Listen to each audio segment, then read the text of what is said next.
Bayelsa State. When? Yeah. Where's one? Onyegbambo Osolu.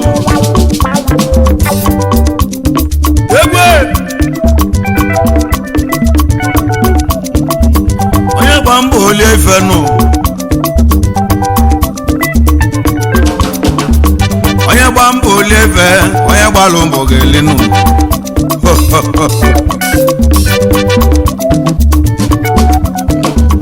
Onyegbambo oli efe, Onyegbambo ga-eli nụ. Ọkwa alụọ na nwe, elie na ndụ. Alụọ na nwe, elie na ndụ.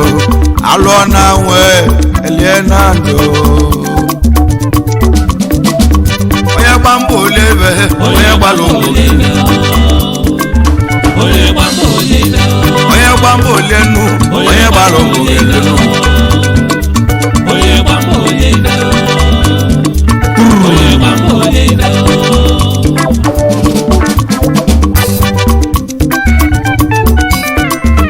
Onyegbambo oli efe, Onyegbambo ga-eli nụ. Kpaike na Oguebigo ndọga adịlị mma. Kpaike na Oguebigo ndọga adịlị mma. Egwu abụ Onyegbambo, Onyegbambo ga-eli nụ. Egwu abụ Onyegbambo, Onyegbambo Osolu. Onyegbambo Osolu, Onyegbambo Osolu.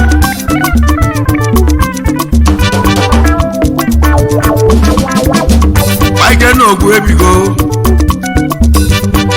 eji grade Bayelsa State Motor Unity Progress. Ndị ọ ga-adịlị mma Kpaike na Oguebigo. Onyegbambo Osolu ụwa gaa n'iru n'iru. Ị na-alụ olu ugbo biko oge gbawa mbọ. Ị na-azụ afịa o biko oge gbawa mbọ. Ị na-akwa barụ biko oge gbawa mbọ. Ndị ọkada na ndị ikeke ka na-agba mbọ. Ife ọ bụ nọ ya na-eme oso na-agba mbọ.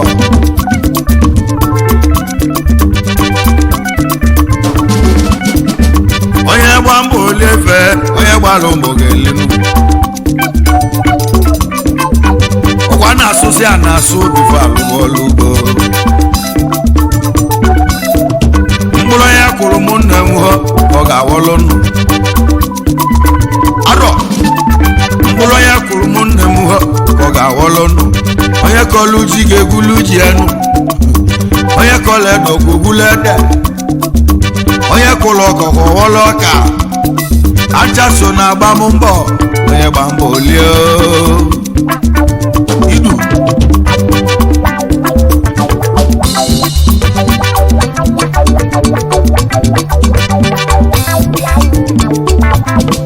Ekwe onye gbalụ n'ọkọchị olu onudu mmele ya aka ọ ga-anya n'ụlọ. Onyegbambo oli efe, Onyegbambo ga-eli nụ. Chief APN Obeche Igwe Bayelsa. Founder Chairman Onyegbambo Osolu. Founder Ụzọamaka Social Club. Nzedigwe Ganja. Papa Mboye nwa. Unumekene yi. Onyegbambo oli efe, Onyegbambo ga-eli. Chief APN Obeche Igwe Bayelsa. Founder Chairman Onyegbambo Osolu. Founder Ụzọamaka Social Club ndọma. Nzedigwe Ganja. Onye ọrịa metisi odogwu Unumekene. Onye ọ ga-adịlị mma. Isi na kene isi Oliakụ gị. Josephine Oliakụ Ganja.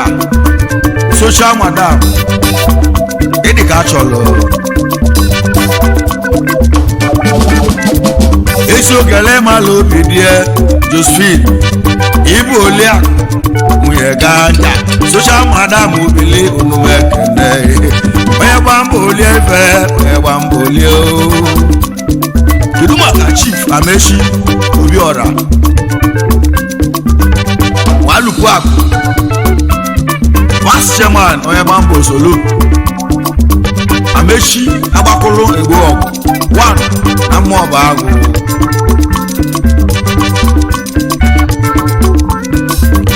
chief onye malechi nwobi ọra nwalukwu akụdogwu ọgadele mma vice chairman Onyegbambo solo ịbụ onye malechi agbakulu egbe ọgụ mmụọ agụ onumekene Onyegbambo olie ife Onyegbambo olie ife Onyegbambo olie nunu isi enu na-ekwuru n'okwu onye na-agba mbọ nwanne m onye na-agba mbọ ya ka chi na-enyela aka Onyegbambo olie onye gbara ụmụ ga-elenu amechi agbakula egbe ọgụ isi na kenele gị ezi ogele mara obi lie Mrs. Ngozika amechi ile enyi mmasị na chi mekene yi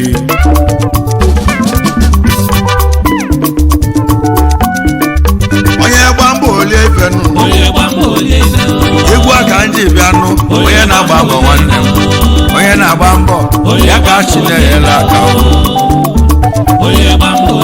ibu maka Mr.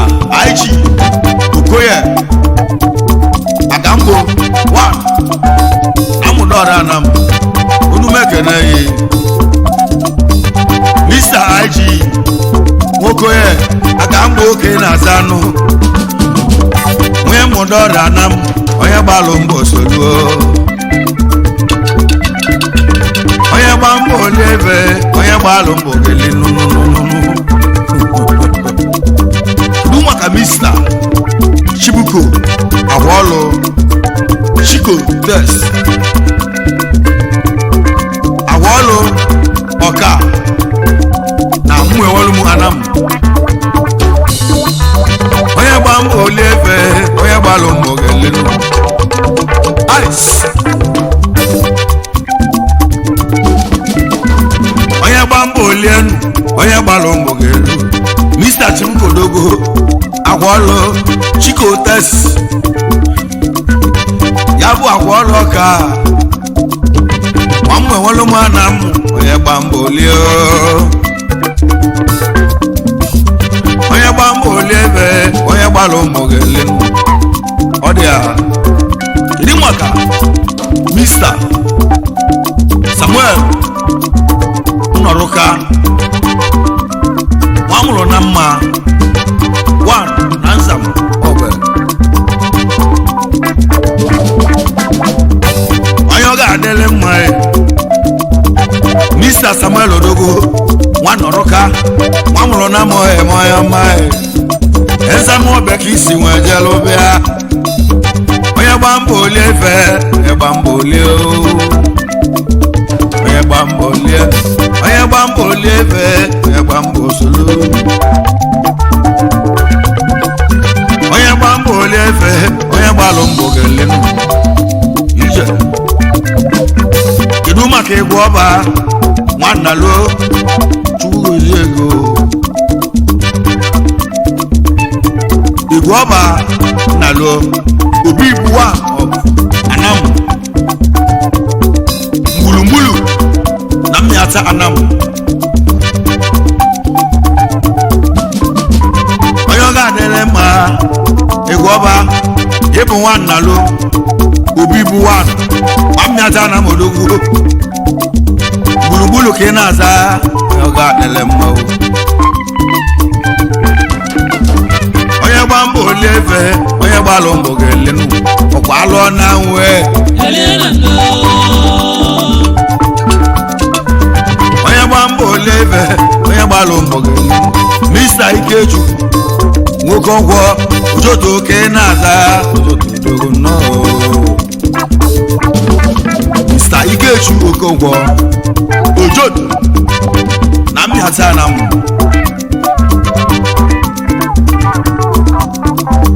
Onyegbambo olie ife nụ onye gbalụ mbọ solo Onyegbambo solo ka je bịa Kpaike na Oguebigo n'egwu m na-amasị Kpaike na Oguebigo dị nji aba mmadụ ka eji aka egwu nje bịa egwu ahụ Onyegbambo solo Onyegbambo solo ụwa Onyegbambo solo Onyegbambo solo ụwa Onyegbambo olie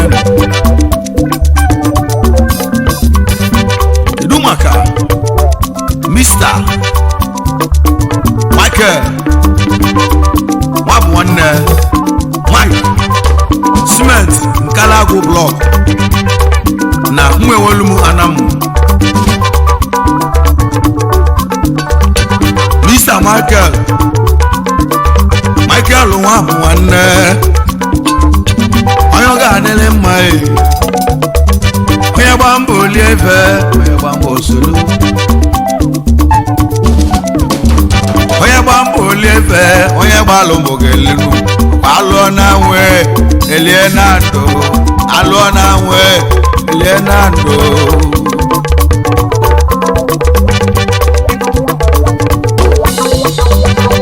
Cement Nkalagu Block ụmụ ọlụmana m unu m ekene ya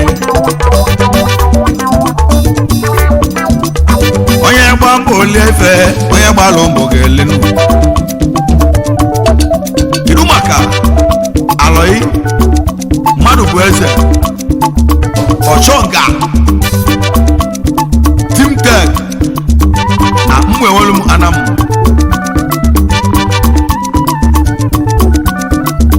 Onyegbambo Olienu Onyegbalo Gelenu alọyi mmadụ bụ eze ọchọnga Kenazanu ọchọnga Odogwu ọchọnga Timtek Odogwu ọga adele mma o Mwewolumu Onyegbambo Oliefe Onyegbalo Gelenu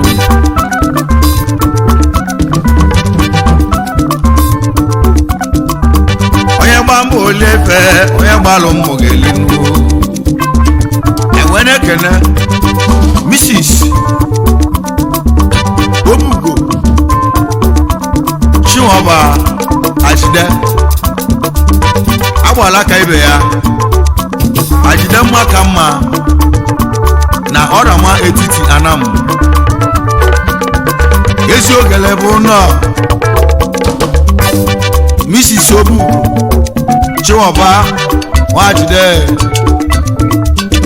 agbala aka ibi ya Kenaza o Ebu Ajide emma ka mma o onye ọ ga-adịle mma o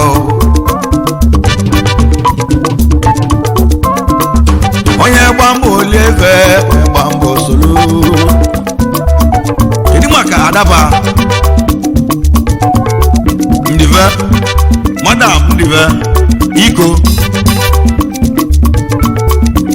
nne dị ọramma nne ndị Kpaike na Oguebigo Onyegbambo Osolu na Mmụọba Nam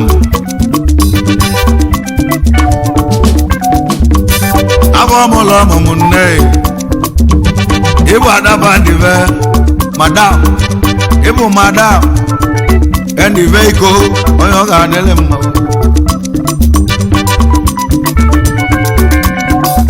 Onyegbambo Oliefe Onyegbambo Olienu nne ndị Kpaike na Oguebigo Onyegbambo Osolu ekene m ala na-azụ nwa daalụ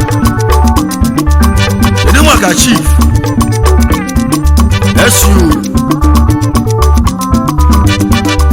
Auja Roba Mmadụkọ Ezeji agba ego nkịtị 1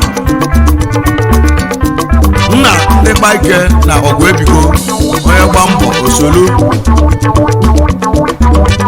Owele aka na-atọ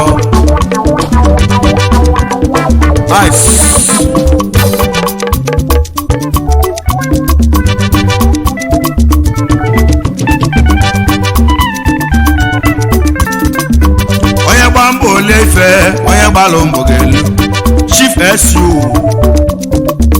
Auja onye nna Ụdọba onye ọ ga-adịle mma o nwa Mmadụkọ Ezechi agbasa ego nkịtị onye nna ndị Kpaike na Oguebigo Onyegbambo Osolu Onyegbambo Osolu wele aka na-atọ nna nọ anyị ekene ezi enyi kasị enyi Sunday Nwachu Ajaja oji evi emogo 1 na nam odogwu ego na mwe nwolu manam Onyegbambo olise nunu Onyegbambo olise onye gbalụ mogele nu onye gbalụ gbalụ na nwe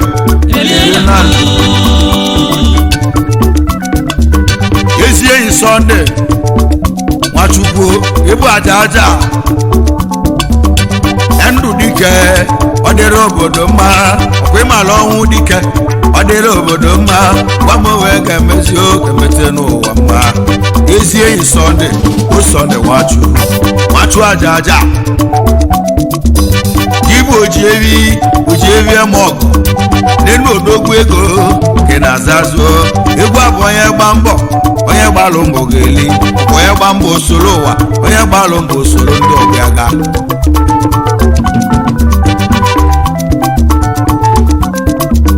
onye gba mbọ ole efenụ onye gbalụ mbọ ga-eli kedu maka pastọ ịma eze okeke aka jiri healing ministry Enugu onye amụma mbụ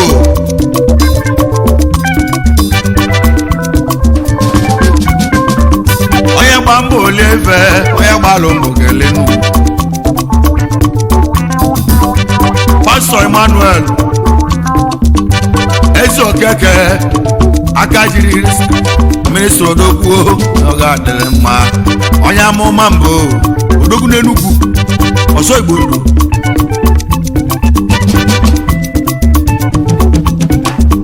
onye gba mbọ olie ifenụ onye gbalụ mbọ ga-elenu ọkwa na-asụsị a na-asụ bife alụba ọlụnụ ife ya lụrụ ụmụnne m oge gbulu onye kọlụ ji ga-egbulu ji enu onye kọlụ edo kwa ogulu ede onye kụlụ ọka ga-awọlụ ọka o ụlọ onye kụrụ ụmụnne m ọ ga-awọlụ arọ nkwụ onye kpalụ n'ọkọchị ọ ga-anya anagwa iba ido iba ide sije sije iba ide iba ide ide ice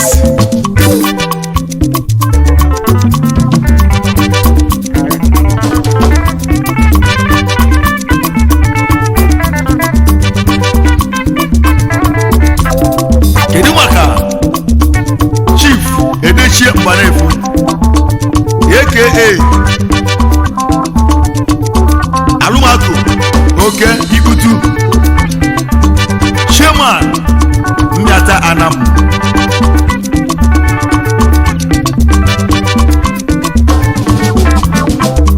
onye gba mbọ olie nụnụnụ ezenu na-egburu n'okwu onye na-agba bụ ụmụnne m onye na-agba mbọ ya ka chi na-asepele onye gba mbọ olie efe onye gbalụ mbọ ga-elenu chifu edechie Mbanebo Alụmakụ ịbụ oke ikutu chairman odogwu ego na Mmịata Anam ebe isi eje onye ọ ga-adịlị mma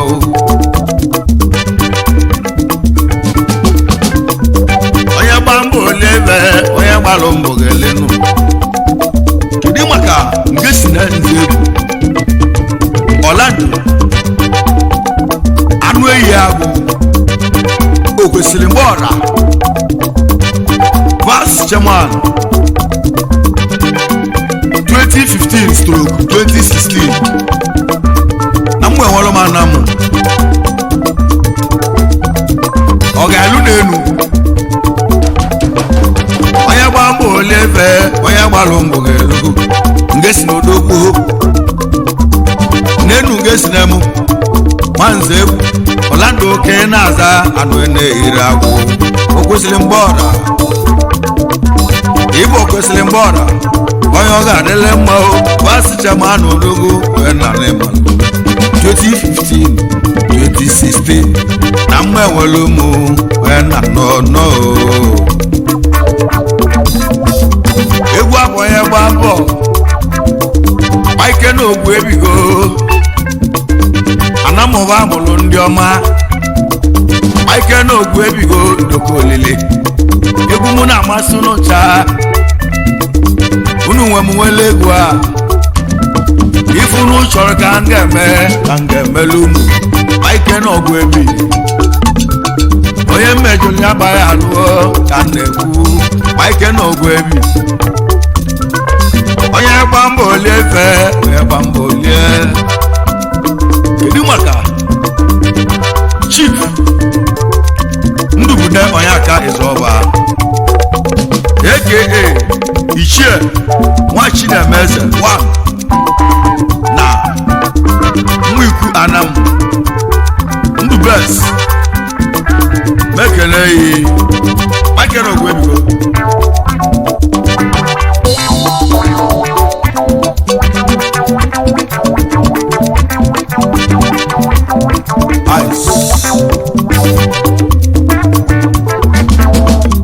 Onyegbambo olisi enununu ibe melu ka eji egwu nru onye gbala ego nwanne m Onyegbambo olie Chief Ndubude nwaka Izọba onye ọ ga-arịle mma o Ichie nwa Chinemeze Ndubesi odogwu Kpaike na Oguebigo Onyegbambo olie Kpaike na Oguebigo Onyegbambo olie Ndubesi bili onye ọ ga-adịle mma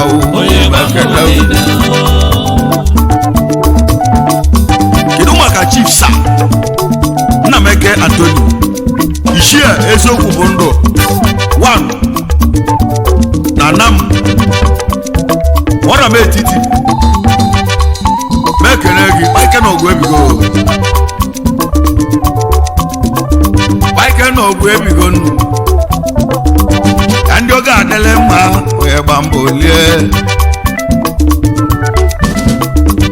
Chief Nnameke Anthony Chuwu Eziego Ichie eziokwu bụ ndụ na Nam onye ọ ga-adịle mma o eziokwu bụ ndụ odogwu onye bụ ojebele onwe ya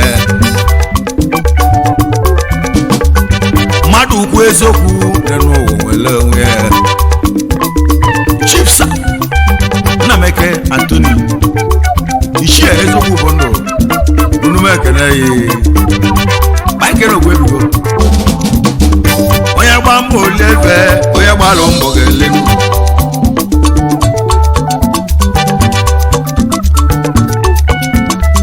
onye gba mbọ olie efe onye gbalụ mbọ ga-elenu enwere ekele Chief Ezebilo Okeke na ụba Father of the Day na Mmụọba Nam Eze Nwanduba Father of the Day onye nna ndị malụ mee onye ọ ga-adịle mma kpọdụ ogbu igwe efi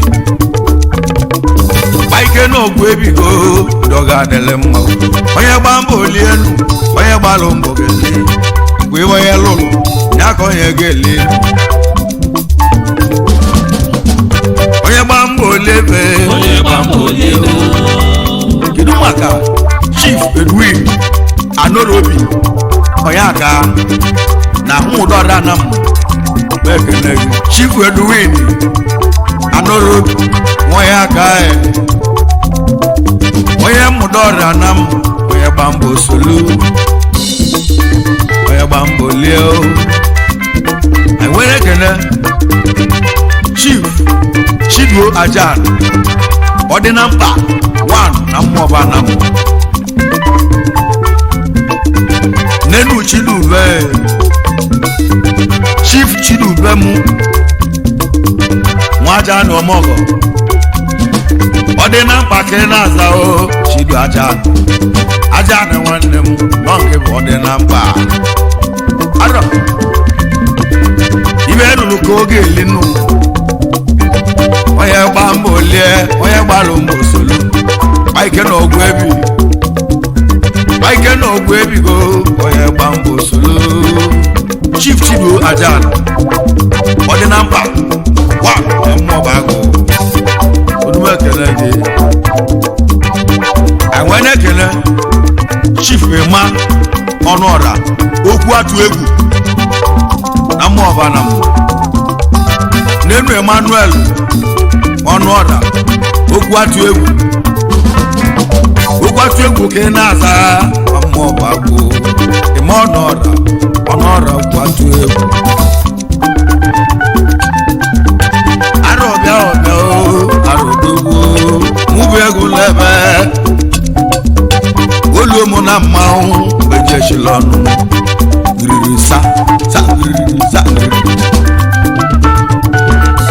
iba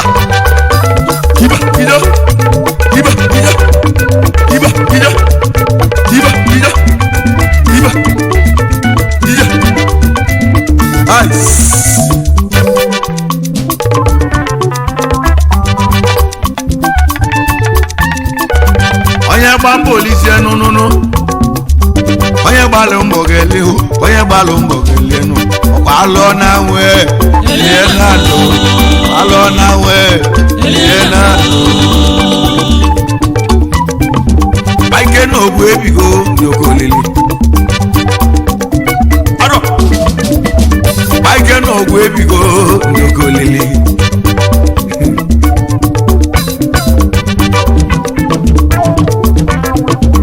onye gba mbọ solo ụwa onye gbalị mbọ solo gaa n'iru kedu maka chief ekwụba ọgwụgwọ akwụba mgbede na ọramaghị etiti anam chief akwụba nwa ọgwụgwọ onye ọ ga-adịle mma onye nna dogo no ekwụba mgbede ọrametiti anam mekene ya enwere ekene Mrs. Udemezugo nnọrọga nwagadi iyom ochina nwa wa na mmịata anam oji ewu emeọgọ ezi mama Chukwuebuka nwa ya na ụmụ ejima kedu maka Adugo nwa onye ọ ga-adịle mma afọ mụlọ ọmụmụ mama Udemezugo nwunye nọrọ ka ọnwụ na-egbu ọsọ amelụ nga n'aka nji bebe n'obi mama biko nke ebezi n'akwa ịghọmochi na nwa aka nwere amala mee omume ekene gị Kpaike na Oguebigo onye gba mbọ solu Kpaike na Oguebigo onye gba mbọ lie ibe onye gba mbọ lie ibe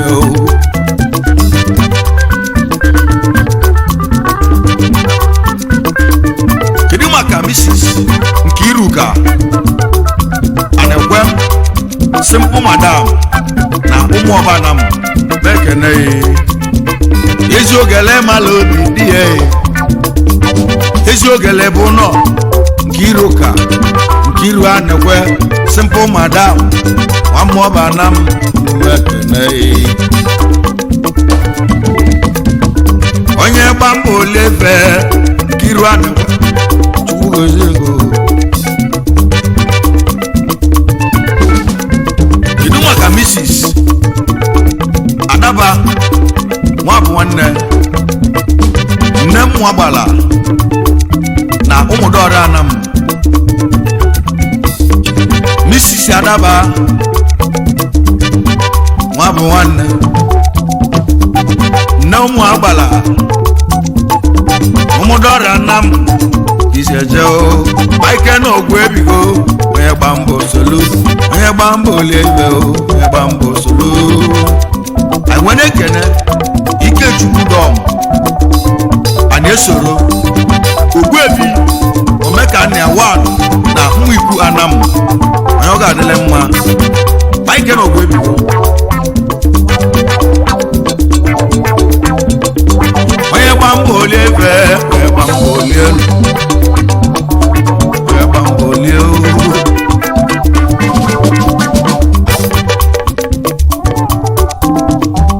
onye gba mbọ olie onye gbalụ mbọ gelụnụ mmadụ lụọ ọrịa n'ime ụwa n'alụ ụgwọ ọrịa nkwa onye gbalụ n'ọkọchị elu n'udu mmiri ya ka ọ ga-ya nụ ibe onye melụ ka eji ekwu ya girisa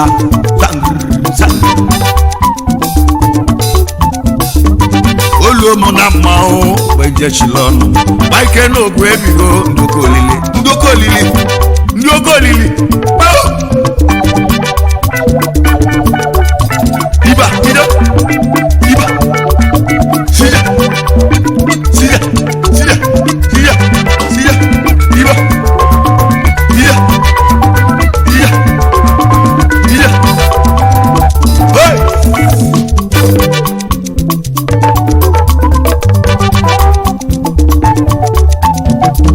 Onyegbambo lefe Onyegbalo mbọ gelinu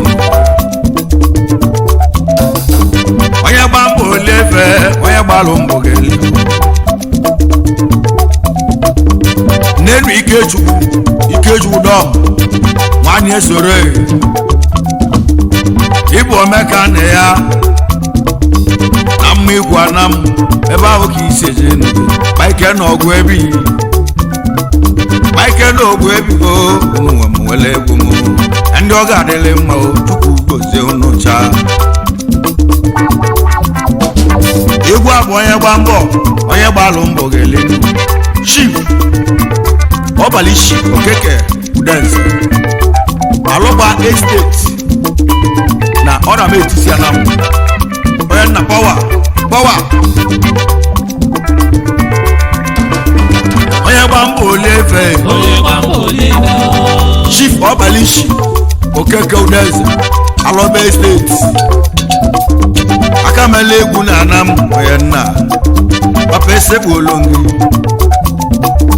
Onyegbambo lefe Onyegbalo mbọ gelenu kedu maka Ogugo Chidozie Larry na mmịata na m Ogugo Chidozie Larry ka ị na-aza onye no Onyegbambo lefe Onyegbalo mbọ gelenu Onyegbambo leo ka ije bịa Kpaike na Oguebigo anwere kene Chief Akwọba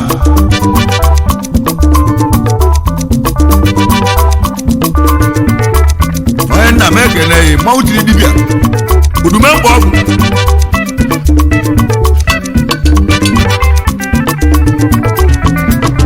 Kpaike na Oguebigo ndị ọ ga-adịle mma kedu maka Chief Akwalọ ife aka ego igwe baba dola na mwenwelu mu anam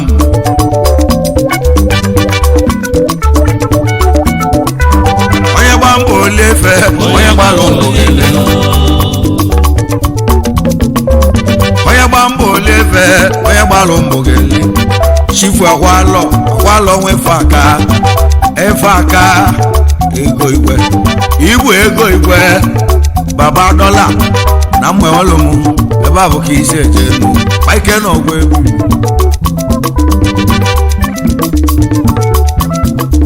Onyegbambo lefe Onyegbalo mbọ gelenu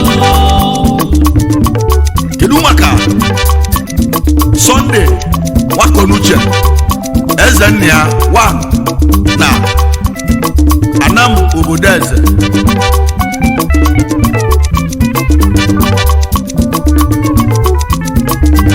Sunday Nwakonuche Ezennia onye ọ ga-anele mma